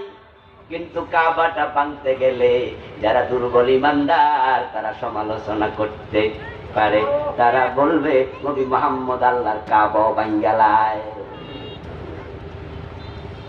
যারা ইসলাম বিরোধী তারা সমালোচনা করতে পারে, এই জন্য আমি ভাঙলাম না। কাফেররা বুঝে হারাম টাকা আল্লাহর ঘরে দেয়া যায় না, কিন্তু তোমরা বুঝলা না সুদের টাকা, ঘোষের টাকা, হারাম টাকা দিয়া মনে মনে হারাম খাইলে গুনাহ, মসজিদে দিলে সওয়াব। কি সুবিধা রে! अल्लाह को खुशी रखो मगर शैतान को बेजार ना करो। তুমি আল্লাহরে খুশি রাখতে চাও আবার শয়তানের সাথে দোস্তি করতে চাও, দুইটা একসাথে করা যাবে না। ইবাদত আব্দুন থেকে এসেছে, ইবাদত শব্দের অর্থ গোলামি করা, ইবাদত মানি বন্দেগী করা, ইবাদত মানি চাকরি করা, ইবাদত মানি আল্লাহর দাসত্ব করা। ইবাদত যে করবে সে নিজেকে আল্লাহর চাকর মনে করা লাগবে। নিজেকে চাকর মনে না করে ইবাদত করলে ইবাদত হবে না। এই জন্য তো হাসরের ময়দানে আল্লাহ তাআলা জান্নাত দেওয়ার আগে ঘোষণা করবেন, ফাদখুলি ফি ইবাদি ওয়াদখুলি জান্নাতি। আমার গোলামদের কাতারে আগে দাঁড়াও, তারপরে বেহেশতে যাও। যদি গোলাম নিজেরে মনে না করো ওই কাতারে ঢুকতে পারবা না। আপনাদের দেশে বিভিন্ন মেইন ইন্ডাস্ট্রি আছে না, ছোটখাটো, বড় না থাক ছোটখাটো কিছু মেল ইন্ডাস্ট্রি আছে, গার্মেন্টস আছে, বিভিন্ন জায়গায় ফ্যাক্টরি আছে। ওখানে 10 জন শ্রমিক চাকরি করে। ওই 10 জন শ্রমিক যখন চাকর হইয়া ওই ইন্ডাস্ট্রিতে ঢোকে, যদি ব্যাংকে চাকরি করে, পুলিশে চাকরি করে, সেনাবাহিনীতে চাকরি করে, প্রত্যেকটা প্রতিষ্ঠানে চাকরি করার কিছু রুল রেগুলেশন আছে না নাই? যখনই আপনি চাকর হয়ে ঢুকবেন আপনার স্বাধীনতা আর থাকবে না, চাকরের স্বাধীনতা থাকে না। এই জন্য অনেক বড় বড় শিক্ষিত লোক পাওয়া যায়, ইউনিভার্সিটিতে ফার্স্ট ক্লাস ফার্স্ট হয়েছে। ইউনিভার্সিটি টিচাররা বলছে তোমার আমরা আমাদের ডিপার্টমেন্টে চাকরি দেবো, তুমি এখানে টিচার হইবা। বলছে জি না স্যার, আমি ব্যবসা করব, আমি গোলামি করব না। এমন কিছু লোক আছে না নাই? আমারও পরিচিত আছে, ভালো ম্যাডাম। কিরে ভাই? কয় না নাই, চাকরি বাকরি, চাকর যুগ রসই। কথা বোঝেন? চাকরি এমনি চাকর, কিন্তু আপনি প্রত্যয় যোগ করেন, আলাদা করে ভাঙ্গেন, তাহলে দেখবেন চাকর যোগ ই প্রত্যয় রশ্মি, তাহলে চাকরি হয়। আমি চাকর টাকর হব না, আমি স্বাধীন। হ্যাঁ বন্ধু, আপনি যদি ব্যবসায়ী হন, চাকরি না করেন, তাহলে ব্যবসা আপনি আজকে খুলবেন, না হয় খুলবেন না। বাসার হুজুর আইছে, মাহফিলে চলে যাব, কেউ কিছু বলার নাই, ঠিক কিনা? কিন্তু যদি আপনি চাকর হন তাহলে মালিকের ছুটি লাগবে কিনা? চাকরি করতে গেলে আইন মানতে হবে, তুমি বাধ্য। চাকরি করতে যাইবা, এটা করতে পারবা না, ওটা করতে হবে, বেতন এত হবে, এই সিস্টেম মানো। সেনাবাহিনীতে জয়েন করেছো চাকরি করার জন্য, তাহলে তুমি এখন মন মতো আর চলতে পারবা না। পায়ের জুতা থেকে মাথার টুপি পর্যন্ত তোমার স্বাধীনতা আর নাই। ওরা যেটা দেয় সেটাই পড়তে তুমি বাধ্য। মাথার চুল তুমি কেমনে কাটবা? শাহরুখ কাটি, কথা কয় না। সেনাবাহিনী যাওয়ার পরে সালমান খান কাটি চলবে? আর রোনাল্ডোর কাটি না। তুমি চাকরিতে জয়েন করার সাথে সাথে তোমাকে দেখা দেবে ওই সেলুনে যাও, আর সেলুনে যে কাটে জানে সেনাবাহিনীর কাটিংটা কি। আপনারা তো সুন্দর বাবরি চুল, কত শ্যাম্পু করে রাখছেন। চাকরিতে জয়েন করার সাথে সাথে বাবরি চুল আর পায়ের জুতার আগের মতো নাই, মাথার টুপি আগের মতো নাই, গায়ের জামা আগের মতো নাই, সেনাবাহিনী ড্রেস কোড মানো, কি খাইবা খাবার কোড মানো, গায়ের ওজন কত কেজি হবে, বেশি হইলে কিন্তু খবর আছে, চালার ভিতরে ঢুকায় আর ওদের ভিতরে হওয়াই রাখবো। ওজন কত কেজি বেশি হওয়া যাবে না, এই আইনটা সেনাবাহিনীতে আছে না নাই? আপনাকে সব মানা লাগবে, ভালো লাগে না আউট। দরজা খোলা, সেনাবাহিনী থেকে রিজাইন করো, কিন্তু চাকরি কালে তুমি আইন অবাধ্য হতে পারবা না, আইন মানা লাগবে। আল্লাহর গোলাম হইতাইছো, এখানে আইন দেয়া আছে, তোমার জন্ম থেকে মরা পর্যন্ত এটা মেনে চলতে হবে। ভালো লাগে না, দরজা খোলা আছে, মুরতাদ হয়ে যাও, কাফের হয়ে যাও, কিন্তু মুসলমান হইয়া 2 নাম্বারই করা যাবে না।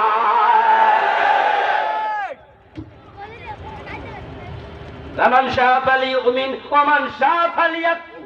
আল্লাহকে যার ভালো লাগে মুমিন হইয়া থাকো, ভালো লাগে না কাফের হইয়া যাও, কিন্তু আধা মুমিন আধা কাফের এ জাতীয় কোন রাস্তা নাই।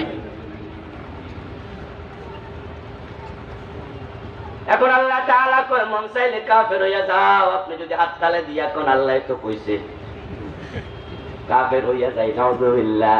আল্লাহ বলেন আমি এটা সাধারণ ভাবে বলি নাই, আমি হুমকি দিয়া বলেছি। এর মানে কাফের হইলে তোর বাসা নাই। আল্লাহর গোলাম গোলামি করো, চাকরিতে যাইবা চাকরির আইন মানো। এখন আপনি আল্লাহর গোলাম হতে গেলে আল্লাহর আইন মানতে হবে। এখন এবার বলুন তো, আমরা যারা চাকরি করি, চাকরির একটা সময় আছে কিনা? বাংলাদেশের স্ট্যান্ডার্ড আইন হলো 8 ঘন্টা, ঠিক না? যারা শিক্ষা লেভেলে চাকরি করে তাদের হলো 6 ঘন্টা। যারা অন্য অন্য ওয়ার্কিং পয়েন্টে কাজ করে তারা 8 ঘন্টা। তো ধরে নেন 8 ঘন্টা, আপনি 8 ঘন্টার জন্য 50,000 টাকা বেতন পাবেন। ওই 8 ঘন্টা আপনাকে মালিকের আইন মেনে চলতে হবে। আপনি বলবেন স্যার আমার আগামী রোববারে ছুটি চাই, মালিকের এই অধিকার আছে, সে বলবে আগামী রোববারে ছুটি দেয়া যাবে। এই অধিকার মালিকের আছে না নাই? মাঝে মাঝে দেখবেন সরকার অফিসারদের ছুটি বাতিল করে দেয়, ঘূর্ণিঝড়ের সম্ভাবনা আছে। তাই যারা ত্রাণ বিভাগে চাকরি করে, যারা ত্রাণ মন্ত্রণালয়ের অধীনে আছে, একবারে সচিব থেকে জারুদার পর্যন্ত সরকার অর্ডার দেয় সকলের 1 মাসের ছুটি, 1 সপ্তাহ ছুটি বাতিল করা। যারা ছুটিতে আছে তারা তাড়াতাড়ি জয়েন করো, আগামী দিন করো। চাকরি করবার আর রিজাইন করো, চাকরি করবা আমার আদেশ মানতে হবে। 50,000 টাকার জন্য 8 ঘন্টা ডিউটি, মানতে হবে আইন, মানবা না রিজাইন করো। এখন আল্লাহর জান্নাত পেতে হলে তো আল্লাহর গোলামির চাকরি আছে, এটা কয় ঘন্টা জানা দরকার আছে না? আপনি তো গোলাম, আপনি তো চাকর, আপনাকে জানতেই হবে। এখন কোরআনে আল্লাহ তাআলা বলেন ওয়াবুদ রাব্বাকা হাত্তা ইয়াতিয়াকাল ইয়াকিন। তুমি তোমার রবের গোলামি করো তোমার মৃত্যু আসা পর্যন্ত। তুমি ইবাদত করবা ততক্ষণ, মৃত্যু আসবে না যতক্ষণ। আমি মানুষ বানাইছি ইবাদতের জন্য, এই শব্দ দিয়ে বোঝা যায় তুমি মানুষ থাকবা যতদিন, ইবাদত করবা ততদিন। যখন তুমি মনে করবা আমি এখন আর মানুষ না, আমি গরু, ইবাদত আর লাগবে না। উলাইকা কাল আনাম, কিছু লোক গরু ছাগলের মতো আছে, কোরআনে আছে না নাই? যদি তুমি মনে করো আমি মানুষ, তোমাকে ইবাদত করতে হবে সারাক্ষণ 24 ঘন্টা, ইবাদতের বাইরে থাকা যাবে না। এবার তো লাগাইছি প্যাঁচ, হুজুর তাহলে কি বউজি সপাত দিয়া দিব? ব্যবসা বাণিজ্য চাকরি বাকরি ছাইরা কি করবো? আমি বলবো না রে ভাই, আপনি চাকরি করবেন, ইবাদত বুঝলে চাকরিটা ইবাদত হয়ে যাবে। আপনি চাষ করবেন, চাষটা ইবাদত। আপনি ঘুমাবেন, ঘুমটাও ইবাদত। আপনি খাবেন, খাওয়াটাও ইবাদত। হাত্তা তাজআলা আল-লুকমাতাল্লাতী ফি ইমরাতিক, আপনি আপনার বউরে যে খাওয়ান, যদি আপনি ইবাদত বুঝে খাওয়ান, নিজের বউরে সন্তানরে খাওয়ালে, গরিবরে সাদাকা করলে যত সওয়াব হতো আল্লাহ ইবাদত হিসাবে গণ্য করে সওয়াবটাও দিয়ে দেবে। ইবাদত মানে হলো রাসূল যা করেছেন, যখন করেছেন, যেভাবে করেছেন আপনি তাই করবেন। রাসূল কি ভাত খায় নাই? কথা বলেন, খাইছে কিনা? তা আপনি রাসূলের মতো খান। ইবাদত কোন হাতে খাবেন? কথা বলেন, কোন হাতে? রাসূল কি বাম হাতে চা খাইছে? ভাত খাইছে? তা আপনারা খান কেন? আমরা তো আল্ট্রা মডার্ন হইতে যাইয়া বাম হাতে চা খায়, ডান হাতে বিড়ি টানে, একসাথে দুইটাই টানতাছে। এরকম দেখা যায়, ডান হাতে বিড়ি টানে, বাম হাতে চা টানে, ফদি আসমানের দিকে চায়, দোয়া কদ্দুর গেছে। আধুনিক মডার্ন। বাম হাতে খায় শয়তান। হাদিস রাসূল বলছে বাম হাতে কে খায়? কথা বলুন, কে খায়? তো সে আধুনিক হয়েছে না শয়তান হয়েছে? ডান হাতে খাবেন রাসূলের মতো, চেটে পুটে খাবেন, অপচয় করবেন না। খাবার শুরুতে দোয়া পড়বেন, শেষ করে দোয়া পড়বেন, আলহামদুলিল্লাহ বলবেন। এই খাবারটা ইবাদতে গণ্য হয়ে যাবে। রাসূলের মতো ঘুমাবেন, ঘুমালে ইবাদত হবে। রাসূলের মতো টয়লেটে ঢুকে বসে থাকবেন, ওই 10 মিনিট চুপ করে থাকলে সেটা ইবাদত হিসাবে লেখা হবে।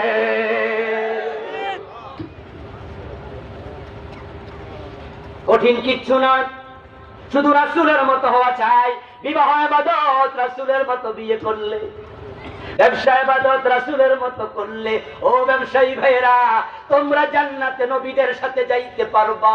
রাসূলুল্লাহ বলেছেন আত-তুজ্জার ইউশারুনা ইয়াওমাল কিয়ামাতি ফুজ্জারা ইল্লা মান ইত্তাকা ওয়া সাদাকা ওয়াল বাররা।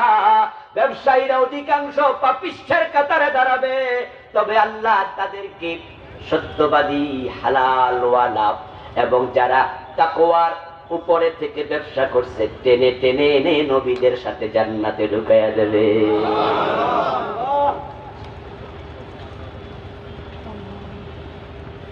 আত-তুজ্জারি হুশারুনা ইয়াওমাল কিয়ামাতি ফুজ্জারা। অধিকাংশ পাপিষ্ঠ হইবা, সাবধান। আপনি খাবেন ইবাদত হবে, ঘুম ইবাদত, টয়লেট ইবাদত, বিয়ে ইবাদত, ব্যবসা ইবাদত, শুধু রাজনীতিটা ইবাদত না, ঠিক না? এটা মন মতো। বিশ্বনবী কি দেশ চালায় নাই? কথা বলতে হবে, চালাইছে কিনা? মদিনার প্রেসিডেন্ট ছিলেন কত বছর?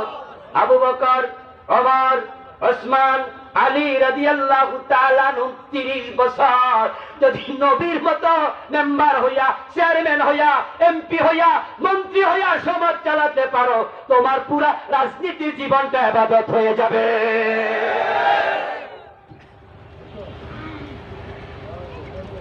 আল্লাহর গোলাম হও, কপাল খুলে যাবে। গোলামীর মতো দামি কোন সনদ আর নাই। এই জন্য সব নবী নিজেকে আল্লাহর গোলাম পরিচয় দিয়েছে, বলে সিন্নি আব্দুল্লাহ ওয়া রাসূলুহু। আমরা যখন কালেমা পড়ি আমরা বলি আশহাদু আন্না মুহাম্মাদান আবদুহু ওয়া রাসূলুহু। রাসূলের চেয়ে আব্দের দাম বেশি, নবীর চেয়ে আব্দের দাম বেশি। এই জন্য আমরা আগে বলি আব্দুহু, তারপরে বলি রাসূলুহু। নবী রাসূল ছিলেন 23 বছর, আল্লাহর গোলাম ছিলেন 63 বছর। কথা বলেন, রাসূল ছিলেন কয় বছর? 23 বছর। 40 বছরে নবুয়ত পাইছে, 63 বছরে মরে গেছে, ইন্তেকাল করলেন। 23 বছর ছিলেন রাসূল, কিন্তু আল্লাহর গোলাম ছিলেন জন্ম থেকে মৃত্যু পর্যন্ত। ঈসা নবী মায়ের পেট থেকে দুনিয়া এসে বলল আমি আব্দুল্লাহ, ঠিক না? জানেননি? বাবা নাই তো, সন্তান হবে। জিবরিল ফু দিছে, পেটে চলে গেছে। আল্লাহর কুদরতের কারিশমা আল্লাহ দেখাইছে। কোরআনের মাঝে আল্লাহ বলতেছে মারিয়ামের কাছে আমি জিবরিলকে পাঠালাম, আরসালনা ইলাইহা রূহানা। আমি জিবরিল আমার রূহুল্লাহকে পাঠাইছি। ফাতামাসসালা লাহা বাশারান সাবিয়া। একটা সুঠাম যুবকের সুরত ধরে জিবরিল হযরত মারিয়ামের হুজরায় হাজির। সুবহানাল্লাহ পড়বেন না? জিবরাইল কি মানুষ? কথা কয় জিবরাইল কি মানুষ? কিন্তু সুরত ধরছে কার? মানুষের, একটা যুবকের। এই আয়াতে কারিমা দিয়া দলিল দিয়া বলে নাটক করা যায়, অভিনয় করা যায়।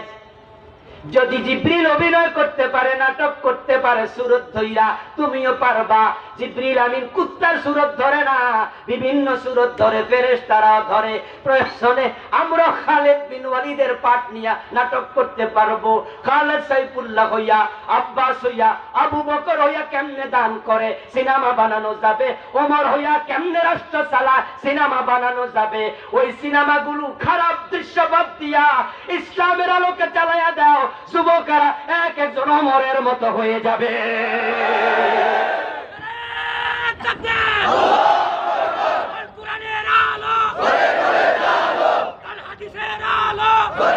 আমার ভাইয়েরা, জিবরিল আমিন হাজির হলেন।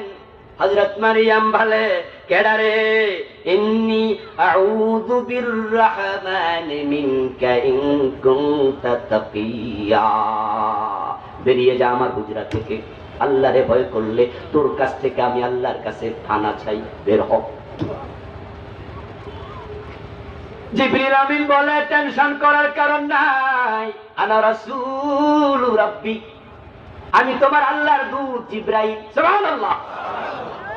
কেন আসছো? লিহাবালাকে গোলামান যাকিয়া। আল্লাহর সিদ্ধান্ত হলো তোমাকে একটি চমৎকার উত্তম সন্তান আল্লাহ দিতে চান। হযরত মারিয়াম বলে, কেমনে? আমি তো বিবাহিতা না, ইয়াকুনু লি গুলাম ওয়ালাম ইয়ামসাসনি বাশার ওয়ালাম আকু বাগিয়া। How can it possible? কোন পুরুষ আমাকে টাচ করেনি, আমার তো বিয়ে হয়নি, আমি তো ব্যভিচারিণী নই। জিবরিল আমিন বলে, আল্লাহর সিদ্ধান্ত, আল্লাহ চাইলে স্বামী লাগে না। কোন ভাইয়া কোন মালিক ও দিয়েছে যে হযরত ঈসা নবী পেটে ঢুকে গেছে, মায়ের পেট দিন দিন আস্তে আস্তে বড় হয়। সন্তান পেটে আসলে হযরত মারিয়াম অনুভব করলেন সন্তান প্রসবের সময় হয়ে গেছে। আস্তে করে মেহরাব থেকে নেমে গেলেন বাইতুল মুকাদ্দাসের পাশে তার হুজরা। তিনি তার খাদেমা নেমে চলে গেলেন মরুভূমিতে একটা খেজুর গাছের তলায়। প্রসব বেদনা শুরু। ফাজাল মুখাত ইলা জাযইন নাখলা। প্রসব বেদনা শুরু হওয়ার পরে হযরত মারিয়াম আফসোস করে কয়, ইয়া লাইতানি মিতু ক্বাবলা হাযা কুনতু নাসিয়াম মানসিয়া। আরে বাচ্চা প্রসব করলে তো মানুষ এসে বলবে, মারিয়াম এ বাচ্চা পাইলা কই, তোমার তো বিয়ে। আমি যদি বলি আল্লাহ দিছে, পাবলিক বিশ্বাস করবো? তো আল্লাহ শুধু তোমারে দেয় না, কি উপায় হবে? আমি যদি বলি আল্লাহ দিছে, পাবলিক তো বিশ্বাস। কি করতে পারি? আমি মরে যেতে চাই, আমি মরে যেতে চাই সন্তান প্রসবের আগেই। আহা যদি মরে যেতাম। আল্লাহ কয়, মারিয়াম মৃত্যু কামনা করো না, টেনশনের কারণ নাই। ঈসা আসুক দুনিয়ায়, মানুষ প্রশ্ন করবে তোমারে আমি আল্লাহ বলি, তুমি চুপ করে থাইকো, জবাবের ব্যবস্থা আমি করে দেব। কুলি ইন্নী নাযারতু লিররহমানি সাওমা। তুমি চুপ করে থেকো, বাকি দায়িত্ব আমি আল্লাহ। সন্তান হলো, লোকজন আসলো। قالوا يا مريم لقد جئت شيئا فريا। মারিয়াম তুমি জানা করছো। নাউযুবিল্লাহ, নাউযুবিল্লাহ। কার সাথে করছো কও? এই বাচ্চার পরিচয় বলতে হবে। কিন্তু আল্লাহ তো কইছে, মারিয়াম কথা বলা যাবে না, চুপ করে আছেন। লোকজন জিগায়, কথা কয় না, চাপাচাপি করছে। মা কানা আবুকি ইমরা সাউইন ওয়া মা কানাত উম্মুকি বাগিয়া। বাপ ভালো, মা ভালো, তুমি করলাটা কি? এই বলতে হবে কার সাথে কি করছো। হযরত মারিয়াম স্থির হয়ে গেছে, তারা জোরাজুরি করছে। ফাশা আশারাত ইলাইহি, বিরক্ত হইয়া কুলের সন্তান ঈসার দিকে ইঙ্গিত করে। কয়েক ঘন্টা বয়স ঈসা আলাইহিস সালাম মায়ের কোলে শুয়ে আছে। তিনি বুঝাতে চায় তার পরিচয় তারে জিজ্ঞাসা করো। قالوا كيف نكلم من كان في المهد صبيا, তারা বলে চালাকি করো না মারিয়াম, বাচ্চা কথা কইতে পারে নাকি? ঈসা নবী মায়ের কোলে শুয়ে শুনতেছে, উনার মায়ের ইজ্জতে তারা হাত দিচ্ছে, তাই তিনি মায়ের কোলে শুয়ে কথা বলা শুরু করে দিলেন। قال إني عبد الله আতানিয়াল কিতাবা ওয়াজালানি নাবিয়্যা, সবাই চিৎকার দিয়ে বলেন সুবহানাল্লাহ। আমার পরিচয় জানতে চাও? আমি আল্লাহর গোলাম। সুবহানাল্লাহ বলো বাবা। কার গোলাম? নবী মুহাম্মদ ইবনে আব্দুল্লাহ ওয়া রাসূল। ঈসা তো ইবনে আব্দুল্লাহ, আমি আল্লাহর গোলাম। এখন আপনারা আল্লাহর গোলাম হইতে রাজি আছেন না নাই? জোরে বলেন রাজি আছেন না নাই? গোলাম হয়ে যান, জান্নাত নিশ্চিত। ফাদখুলি ফি ইবাদি ওয়াদখুলি জান্নাত। আলোচনা শেষ দিকে যাব। বলুন তো এবার একটু আওয়াজ করে, যারা গোলাম হয় তারা স্বাধীন না পরাধীন? জোরে বলেন। স্বাধীন হলে কি আর গোলাম থাকে? সে মালিক হয়ে যাবে, সে স্বাধীন ফ্রি। গোলাম মানে পরাধীন। এখন আবার আরেকটা কথার জবাব চাই, পরাধীন যদি হয় গোলাম আইন বানায় না মালিকের আইন মানে? আরেকটা জবাব চাই, গোলাম মন মতো চলে না মালিকের আইন মতো চলে? এবার জবাব দেন সবাই, আমরা কার গোলাম? মন মতো চলবো না আল্লাহর আইন মতো চলবো? আমাদের সামনে আল্লাহর আইন কোরআন আছে না নাই? তাহলে গোলামি নিয়ে মরতে হলে কোরআনের আইনের বাহিরে যাওয়া যাবে না। গেলে তুমি আর গোলাম। এখন আসলে আমার জীবনটা গোলামির ভিতরে নিয়ে আসি। জীবনের top to bottom, bottom to top. পাকঘর থেকে সংসদ ভবন, নৌকাটা থেকে রাষ্ট্র পরিচালনা, সব জায়গায় আল্লাহর আইন মানতে হবে। আল্লাহর আইনের বাহিরে যাওয়া যাবে না। যদি মানতে পারো তুমি জান্নাতি, না মানলে খবর আল্লাহ গর্তানে চেপে ধরবে।